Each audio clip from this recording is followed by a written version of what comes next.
লেবাননের সশস্ত্র সংগঠন হিজবুল্লাহর সঙ্গে যুদ্ধবিরতিতে সম্মত হলেও গাজায় হামলা অব্যাহত রেখেছে দখলদার ইসরায়েল বাহিনী। বৃহস্পতিবারও বোমা হামলা চালিয়েছে ইসরায়েল, আর তাতে গাজায় নতুন করে আরও ১৭ ফিলিস্তিনি নিহত হয়েছে।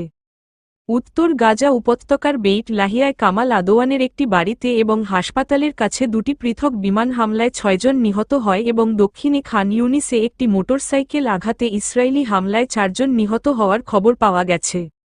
এছাড়া গাজা স্ট্রিপের ৮টি ঐতিহাসিক শরণার্থী শিবিরের একটি নুসিরাত-এ ইসরায়েলি বিমানগুলি একটি বহুতল ভবন ধ্বংস করে দিয়েছে। ওই এলাকার মসজিদের বাইরের রাস্তাগুলি ধ্বংস করে দিয়েছে। স্বাস্থ্য কর্মকর্তারা জানিয়েছেন, ওই এলাকায় অন্তত ৭ জন নিহত হয়েছেন। চিকিৎসকরা জানিয়েছেন, নুসিরাতের পশ্চিমাঞ্চলে ট্যাঙ্কের গোলাগুলিতে অন্তত ২ জন, একজন নারী এবং এক শিশু নিহত হয়েছে। কাছাকাছি একটি বাড়িতে একটি বিমান হামলায় আরও ৫ জন নিহত হয়েছে। এ নিয়ে গত ১৩ মাসে গাজায় ইসরায়েলের হামলায় সব মিলিয়ে ৪৪,২০০ জনের বেশি নিহতের খবর পাওয়া গেছে। এছাড়া লক্ষাধিক মানুষ আহত হয়েছেন।